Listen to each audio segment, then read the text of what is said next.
Thank you so much. It's an honor to have been asked to speak for you today. Wow, okay. How does one begin? Where does one start? Is this a moment for advice, reflection, or words of inspiration? My journey to Bennington was not planned, and yet everything that had happened in my life beforehand had somehow, in fact, prepared me for finding myself here. This is as true for those of you who join us here today for the first time as it is for those of you who have called this place home for some time. In my case, amazingly, 20 years. Whatever path taken, whether this was your first choice, your last choice, or simply an accident, whether you showed up yesterday or have called this place home for decades, regardless of how you have uncovered the path that led here up until this point, you are here now. In fact, we are all here now, in this moment, together. I have learned through my own life in the theater, and frankly, my life as a woman, mother, daughter, sister, wife, teacher, activist, human being, that being able to be present in the moment is essential. And so, here we all are. A few years back, one of my students, fondly and with great humor, put together a list of some of the peculiar phrases I have been known to employ as a teacher over the years. This was, of course, amusing, also revealing to me in ways that I did not anticipate. First off, one of my classics, do the do. Let me say that again. Do the do. The runner-up to this is a phrase I have been known to shout out to folks unexpectedly in the middle of an acting exercise or in a rehearsal, sitting across from them in my office, or randomly while walking down the halls of APA.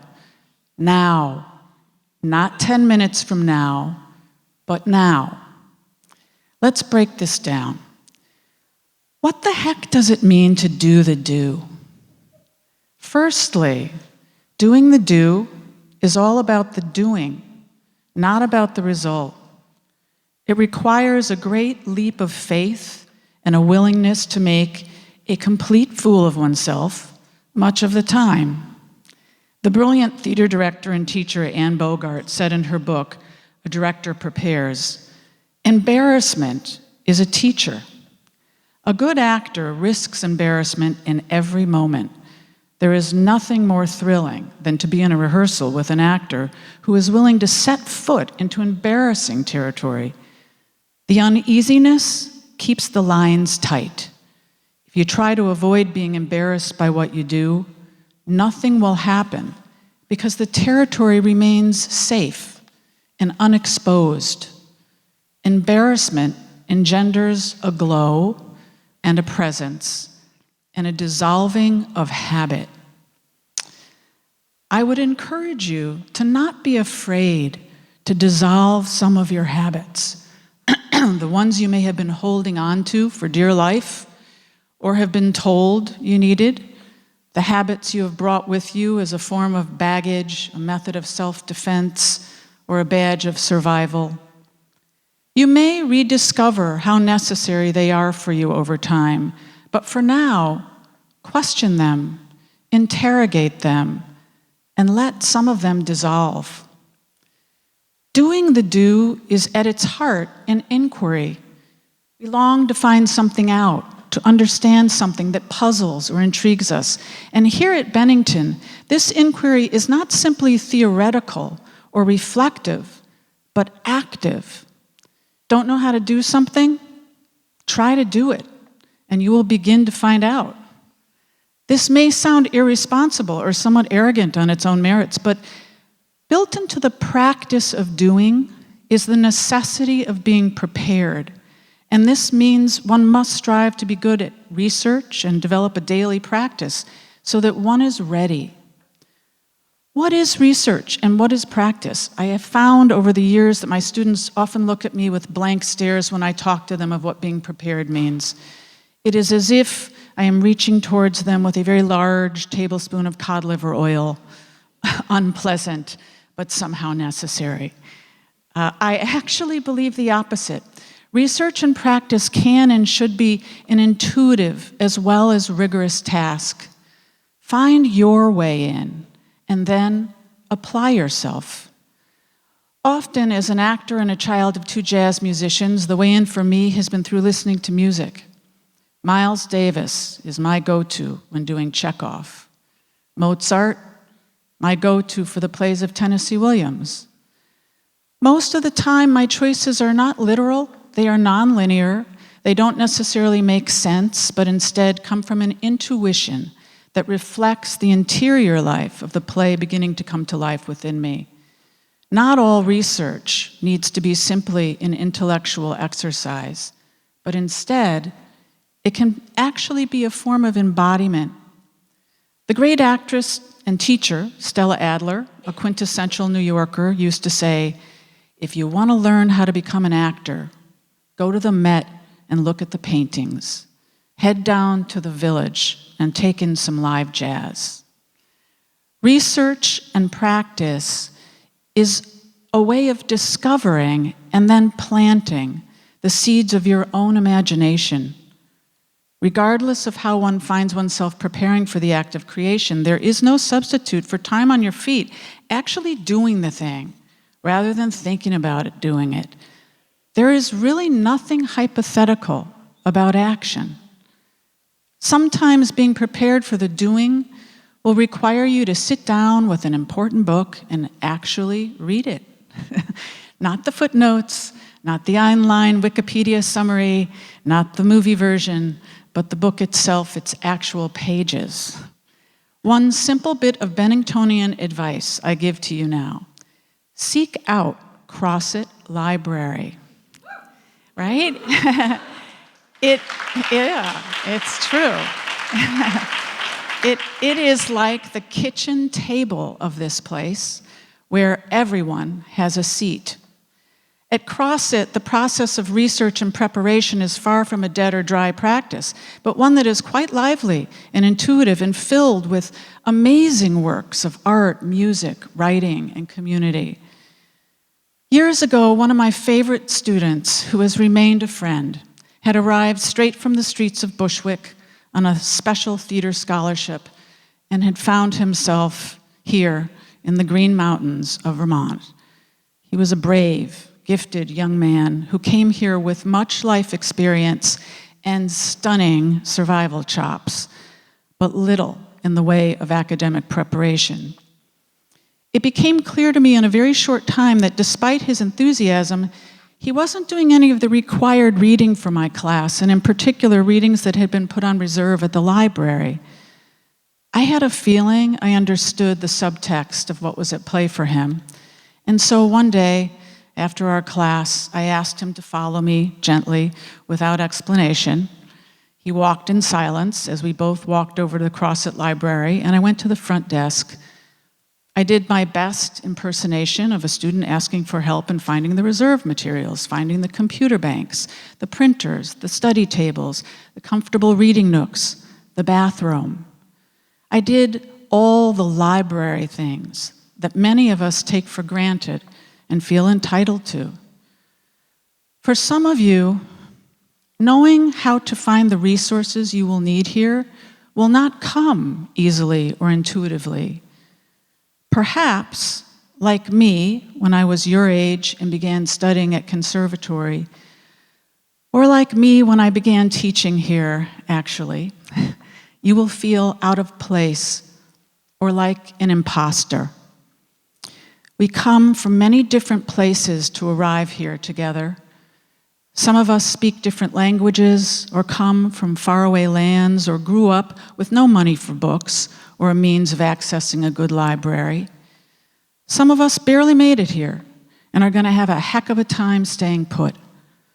Not all of us arrive at this beginning with the same sense of confidence or entitlement. To those of you who, in particular, may feel this way, I encourage you not to be afraid, but instead seek out mentors and insist upon support. This place is meant to be used by you. Studios are open all night long for a reason. Rehearsal rooms are yours for the asking. The library closes late and opens early. Those pianos in Jennings can be played at any hour, I think, right? You will find this place to be filled with people who are happy to walk the walk with you, as others have done for them, and help you find your way.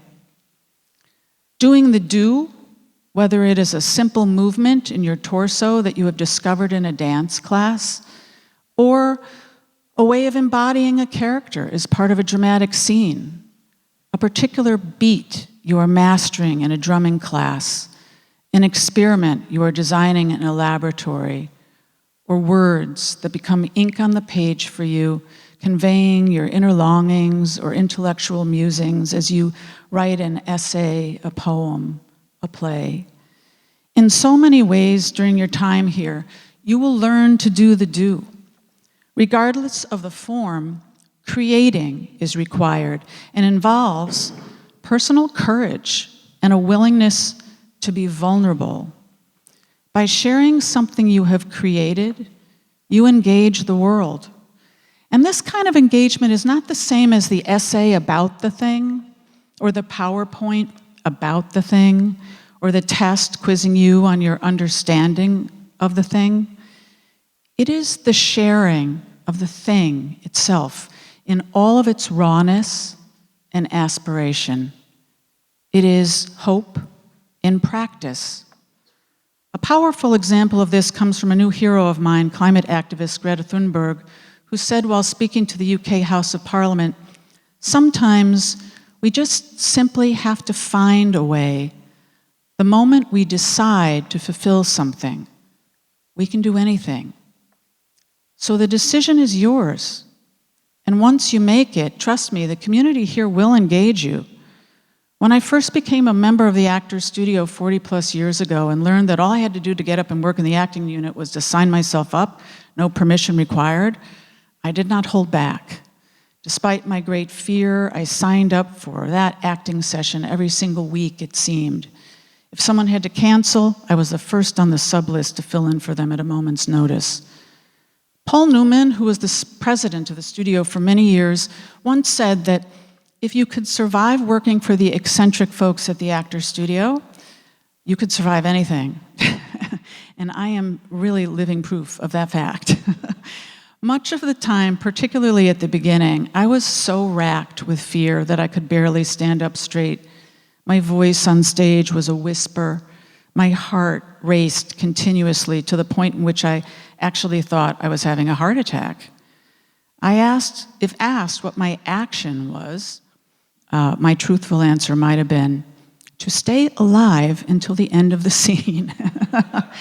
I was often torn to shreds, my work analyzed, deconstructed, and in some cases dismissed.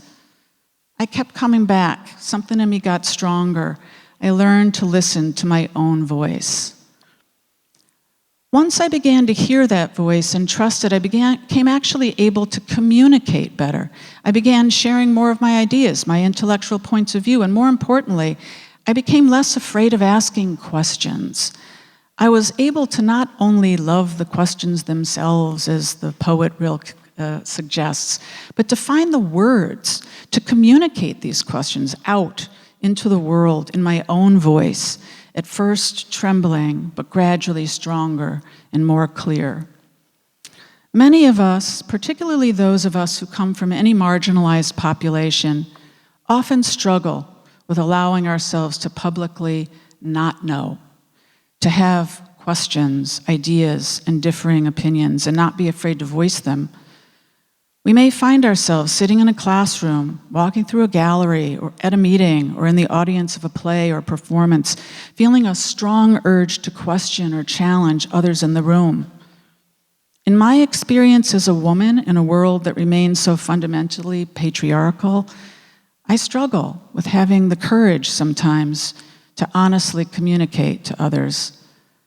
I have found it hard and continue to find it a challenge to know how to engage this world at times without hesitation, self-doubt, or fear.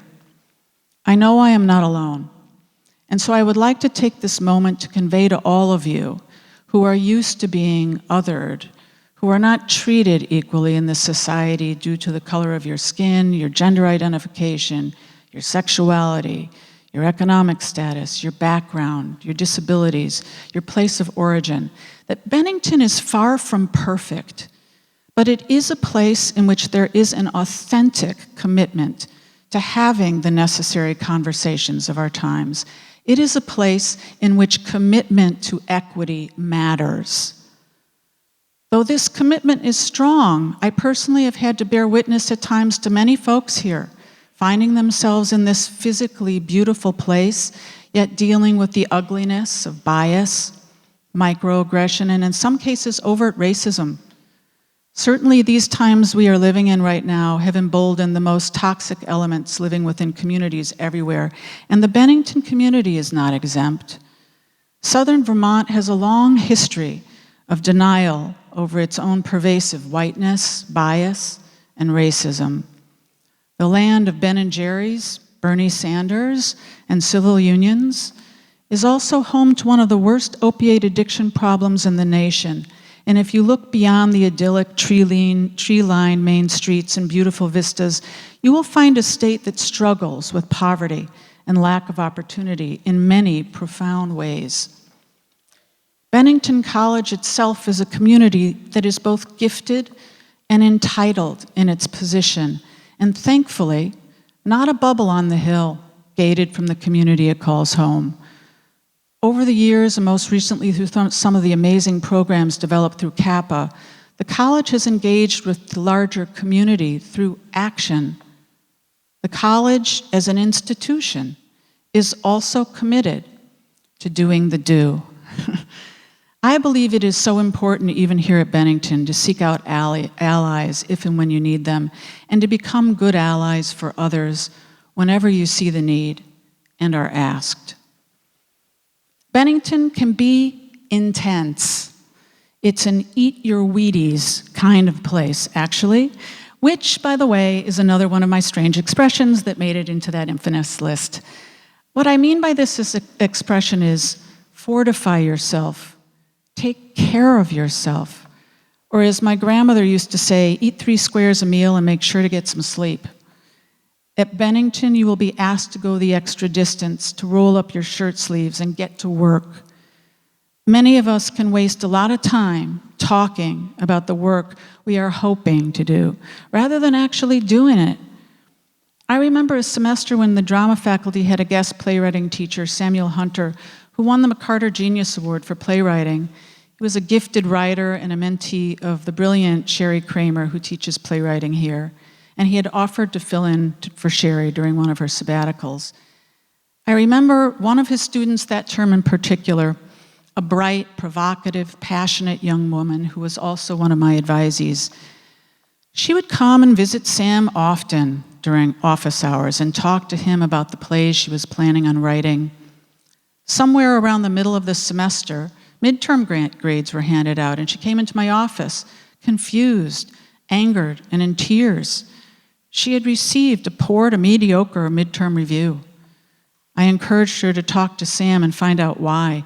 And when she did so, he explained that despite her enthusiasm, there was no substitute for the work itself.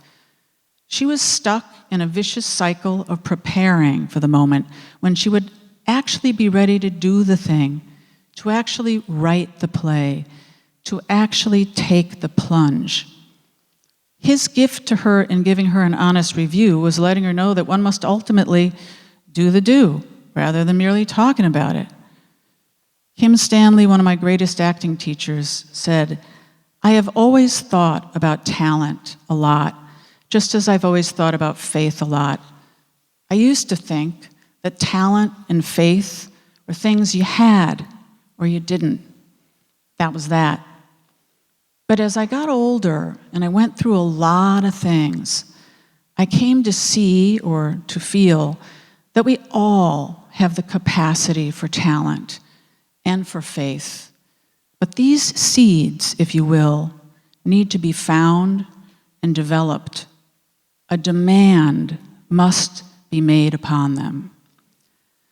So this brings me to my final and other catchphrase that I mentioned earlier when I began this speech. Now, not 10 minutes from now, but now. What I am trying to get at here is basically pretty simple. Make a demand upon yourself, and don't wait until you are ready to do so, but instead, do it now. Start now. It took me a very long time to understand that my racing heart was not only fear, but also excitement. Nothing of value ever comes without risk, and all things are fleeting, I have found. Bennington can be both terrifying as well as a sanctuary.